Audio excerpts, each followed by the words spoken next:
تو گھر والوں کو ترغیب دیں پیر اور جمعرات کے روزے کی، اور ساتھ ساتھ ہفتے میں مہینے میں 3 روزوں کی. یہ سب سے کم درجہ ہے.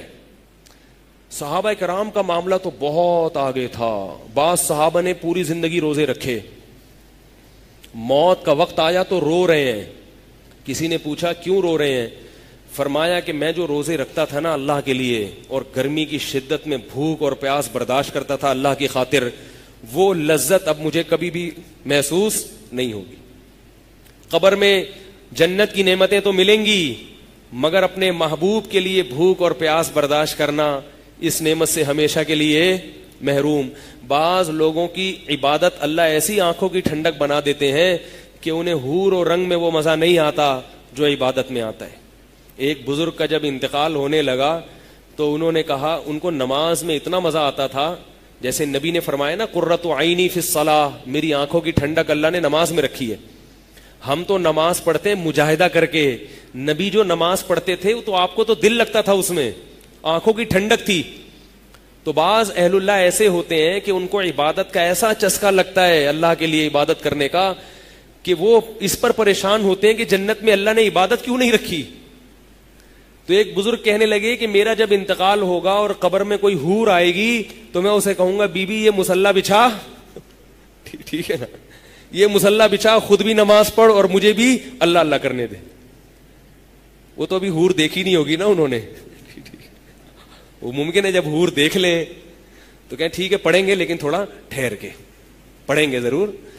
بہرحال ان کا ایک جذبہ تھا، نماز ان کی آنکھوں کی ٹھنڈک تھی. وہ کہہ رہے میں تو کیا کہوں گا مصلی بچھا. اور یہ صحابہ کے ساتھ ہوئے واقعات.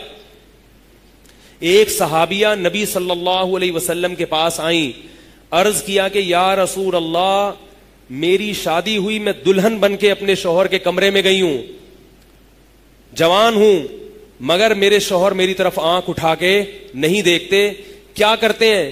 وضو کیا، مصلی بچھایا، پوری رات نماز میں گزار دی، اور صبح سحری کے وقت سحری کھا کے روزہ رکھ لیتے ہیں.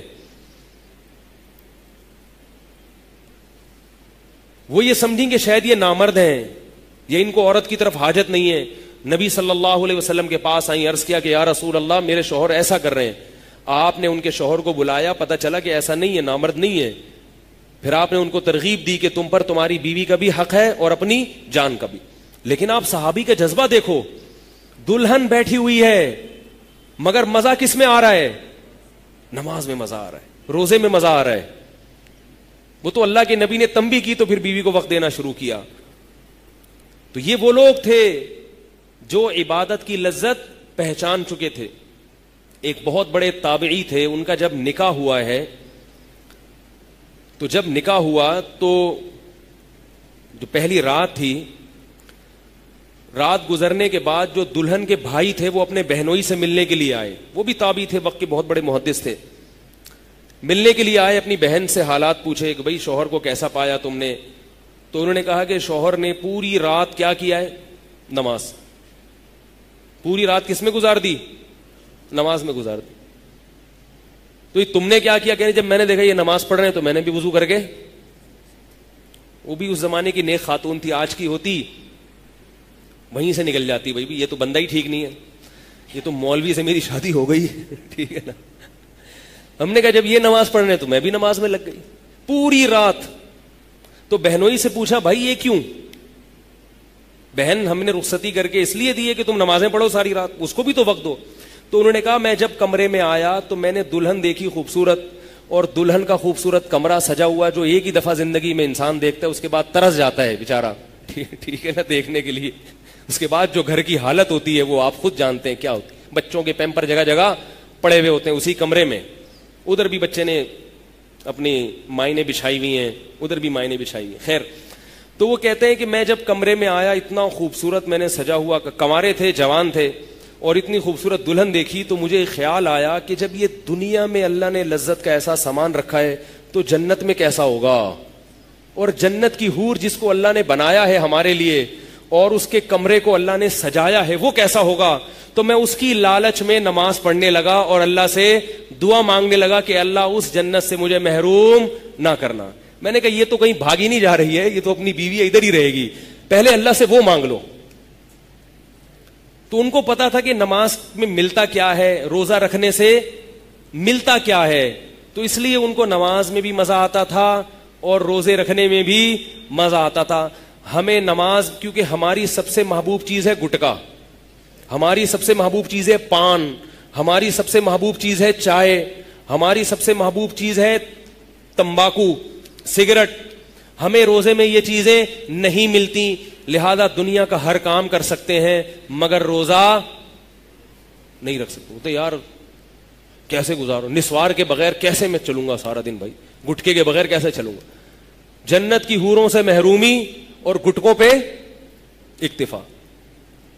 تو بھائی ہمت کر لیں, کیا خیال ہے, پیر اور جمعرات کا روزہ اور ایام 20 کا, اور گھر میں سب کو رکھوائیں گے تو ماحول بن جائے گا, بیماریاں ختم ہوں گی.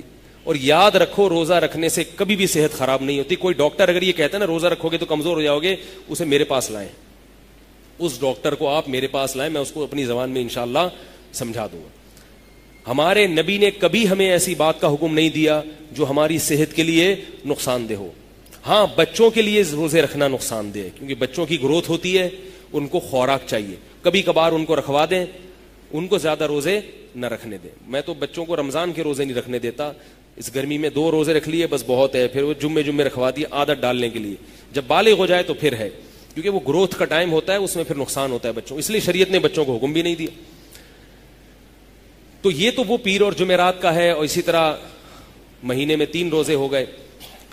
باقی کیا کرنا ہے کہ اگر آپ کے لیے پیر اور جمعرات کا روزہ رکھنا مشکل ہے تو یہ کوئی لازم نہیں ہے, جب آسانی ہو اس دن رکھ لیں.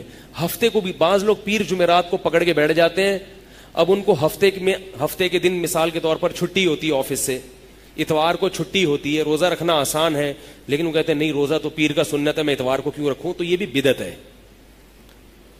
یہ سوچ کیا ہے, بدعت. ہمارے نبی صلی اللہ علیہ وسلم پیر جمعرات کا اہتمام کرتے, مگر عائشہ فرماتی ہیں کہ آپ صلی اللہ علیہ وسلم کا کوئی خاص دن نہیں تھا, بعض دفعہ روزے رکھنے پہ آتے تو رکھتے چلے جاتے, چھوڑنے پر آتے تو چھوڑتے چلے جاتے. تو کوئی مخصوص دن نہیں ہے.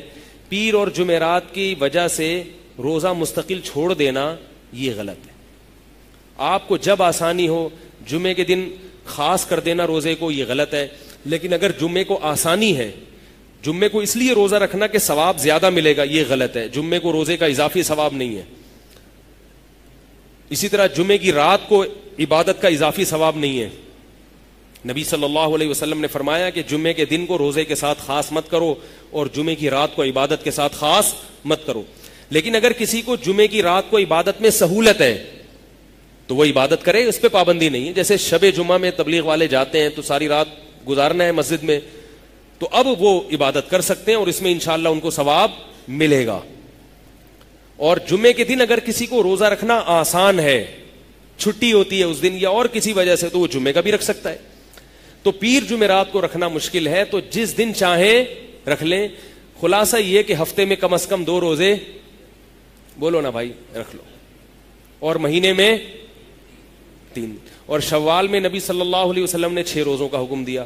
اس میں شاید یہ حکمت ہے کہ ویسے تو ہر مہینے 3 کا حکم دیا, مگر شوال میں 6 کا, اس لیے شاید اس میں یہ حکمت ہو کہ رمضان میں جو روزوں کی عادت پڑ چکی ہے وہ ایک دم سے چھوٹ نہ جائے, وہ تھوڑی سی عادت برقرار رہے, شاید یہ حکمت ہو. تو اس کا فائدہ یہ ہوگا کہ بہت سی برائیوں سے بچ جائیں گے, نفس پہ کنٹرول کرنے کی صلاحیت پیدا ہوگی. روزہ رکھ کے انسان بہت سے گناہوں سے بچتا ہے. اگر کوئی روزہ رکھ کے بھی گناہ کر رہا ہے تو یاد رکھو اگر روزہ نہ رکھتا تو یہ گناہ زیادہ کرتا. بعض لوگ کہتے ہیں کہ روزے سے کہاں گناہ چھوٹتے ہیں, لوگوں کے فون آتے ہیں کہ ہم نے تو روزہ رکھا پھر بھی ہم سے گناہ ہو گیا. تو میں ان سے کہتا ہوں اگر روزہ نہیں رکھتے نا تو یہ اور زیادہ ہوتا. روزہ تو روکتا ہے, ڈھال ہے, اور پھر گناہ سے بچنے کی کوشش بھی کرو. تو اللہ تعالیٰ مجھے بھی عمل کی توفیق عطا فرمائے, آپ کو بھی